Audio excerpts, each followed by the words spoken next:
I will talk about the Nietzsche circle for 5 minutes, and then I'll start with my talk. We are hoping that we will publish these talks and maybe other related essays in our electronic journal, Athens. So, Basic Nietzsche Circle was created in 2005 in New York City. It's a New York-based organization, non-profit organization, independent. But we do work with other organizations, especially universities. The main mission was to explore Nietzsche's works based on the needs of our contemporary society today. So it's very much integrated into cultural questions, and it does examine questions on culture and arts based on Nietzsche's philosophy. We did become a fully non-profit only recently. It's a New York State registered non-profit organization. You can follow us on our website, which is nietzschecircle.com. So you don't have to memorize that. It's just nietzschecircle.com. And I cannot show it to you because we do not have internet connection, but we have a new website. So we have website publications, different kinds of things, essays, interviews, and we have an electronic journal, mostly for Nietzsche scholars, called Athens. So you can follow us in either places. Other than that, we have a big board of advisors, and we work with them, Nietzsche scholars from different parts of the world. Any question on that before I move on to my talk? Any question on the circle? If not, I will present my talk. Well, today's panel is Nietzsche Now. The idea, I'm the main organizer, but my friend Dr. Stefan Sogner came up with the title, so Nietzsche Now. We plan to explore Nietzsche's relevance to contemporary society, so some of our important issues. I first came up with a list of what I can reflect on. This is the first time that I'm actually writing this paper, this talk for this conference. I don't want to talk about my own list, but finally I said, what would Nietzsche say about today's mass media and social media and technology that we all use today excessively. All of us, I assume, or most of us, I should never say all of us, most of us use these technological media and get sort of a very brief reflection on this topic, and then we'll hear other speakers also reflecting on Nietzsche and Nietzsche's relevance to today's society. All right, I guess I need to use the microphone. I prefer to stand up, but in this case, all right, you can all hear me? Yes? Hello? Louder? Yeah, okay, all right, okay, good. All right, so the topic of my paper, mass/social media, Nietzsche, mass, social media, and the question of formation and speculative. So the recent emerging technologies, specifically those that affect information of the self directly, like the internet and social media, they pose many problems for thinkers, and they will keep doing so. They become integrated into public life at the global level more and more in the coming years and decades. By the way, I have to limit my talk to 20 minutes, so we have some discussion all the way at the end. So please, someone can time the speakers for 20 minutes each. That should give enough time also for discussion. To a large extent, they have already permeated these media, have permeated technologically advanced societies. Today, many of us are already integrated into these mediums and rely heavily on them for our communication and interactions. Even the Nietzsche Circle, as I mentioned to you, very much we are right now a journal, electronic journal. How can we approach this question of technology based on Nietzsche's critique of culture of the 19th century Europe? This will be the focus of my reflection of this paper, and I will approach this problem from two areas that are crucial in Nietzsche's thought. First, the question of spectacle, tragedy. In fact, it was Nietzsche's first concern, the work of tragedy, but a philosophical concern that remained with him until the end of his philosophical life. Second is formation/education, which is Bildung in German. Bildung covers a big territory, not just academic education. And as well as the kinds of types and effects that are produced in and through them, through these media. It is important to keep in mind that these two distinct but overlapping domains of culture are directly connected to Nietzsche's philosophy of value. Value remains the dominant theme in Nietzsche's philosophy, but these are two important areas because it is through formation or education and spectacle that values are recreated, according to Nietzsche. Recreated and also transmitted to the younger generations. So first, the question of spectacle. The question of spectacle preoccupied Nietzsche from the birth of tragedy to the case of Wagner, which is one of his last writings. But in the former, he was concerned with the disintegration of poetic, mythic Dionysian forces and rationalization of arts and culture in ancient Greece and their impact on European culture up to the 19th century. In the case of Wagner, in one of his last books, he saw the symptoms of aesthetic idealism, nihilism or nihilism, and decadence. The term that is used by Nietzsche, the term decadence.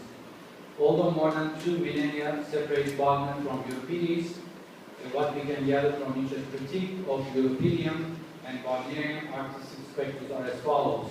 From Euripides' 5th century BC to Wagner. This is very difficult to sum them up, but I make an effort here. Artistic spectacles that are in the position of retaining and uplifting the greatness of culture must not degenerate into popular forms of media, while they at the same time uphold the Dionysian aesthetic core via music, dance, and singing. And they should also uphold, according to Nietzsche, the unity of spectacle in all beings. Rationalization, popularization, the decline of Dionysian functions, the decline of the power of creation, and bodily regimes, the body, the center of Nietzsche's thought, are both symptoms, meaning what they inherit from the macroculture, and effects, what they produce of these non-Dionysian spectacles. To strive for and to uphold the highest form of creation are the demands of eternal of the same and all humanness, or Übermenschlichkeit, demands that in Nietzsche's assessment, the tragic and agonal Greeks met or strove to meet, but post-Socratic did not. And this is also Nietzsche's diagnostics of the Socratic age. For him, these Dionysian forces were upheld in the tragic and agonal age of ancient Greece, that's historically speaking, of the 5th century BC. The post-Socratic age, according to Nietzsche, Dionysian artistic functions and bodily regime declined, and heroes and gods in the higher types became subject to popular sentiments, or they became caricatures. Hence, the withdrawal of mythopoesis, the term that Nietzsche uses in the second part of the work of tragedy, the primordial creative life forces of the culture. The main philosophical problem or aporia from the beginning to the end of Nietzsche's philosophical life, which persists in his thought despite the variation in the way it's expressed, is this: greatness, great values and types must reign over a culture in its Dionysian connectedness to existence. No doubt, but its greatness and how great values and types rule are questions that remain unending questions and question marks for Nietzsche, and his assessment of culture moves along these lines. For example, Parsifal is not a hero according to Nietzsche, and Wagner's come to the problem of the moral world order and nihilism.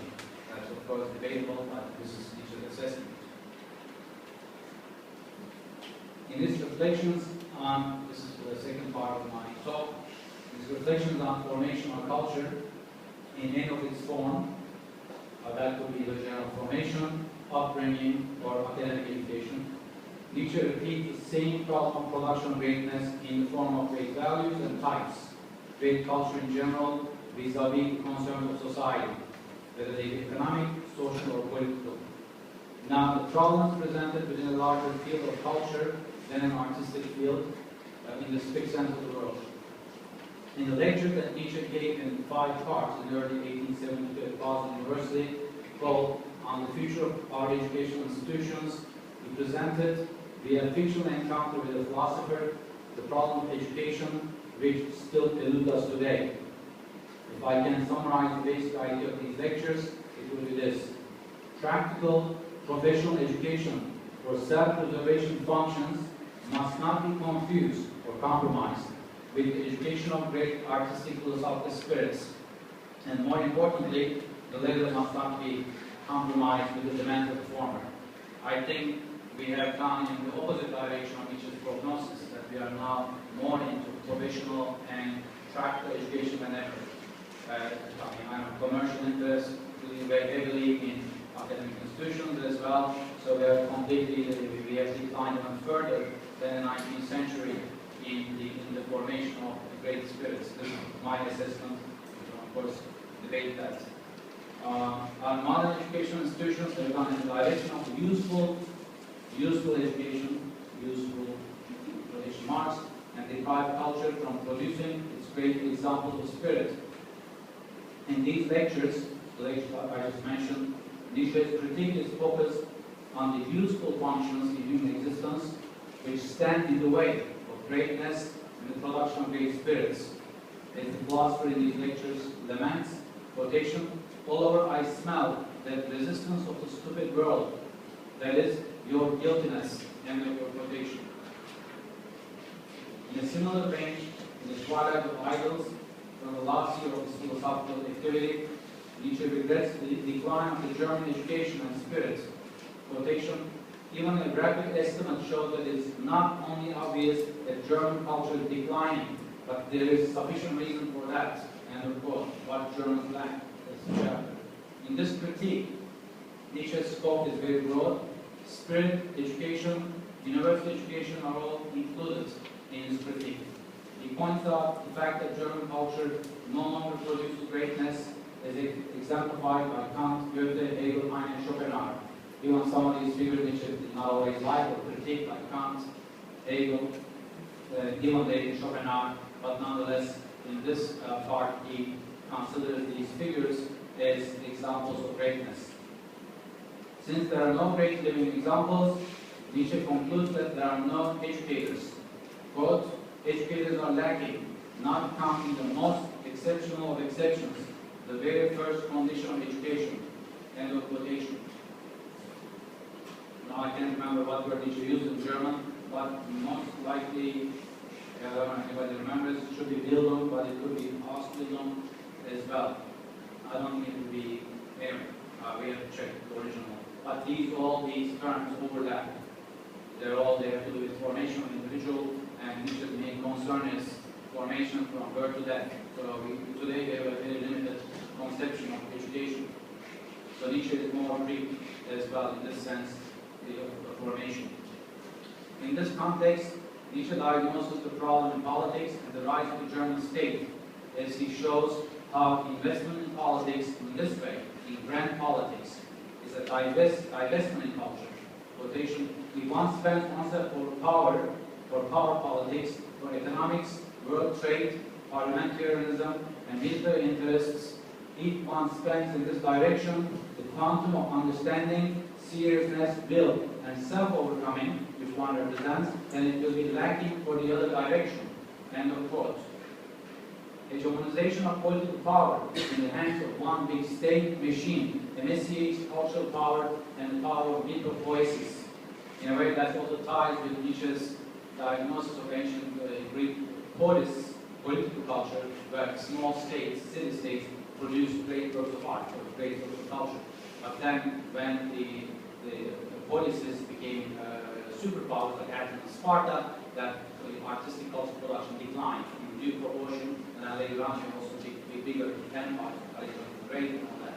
But the problem starts, and here also Burckhardt was an influence on Nietzsche. The problem starts with the rise of superpowers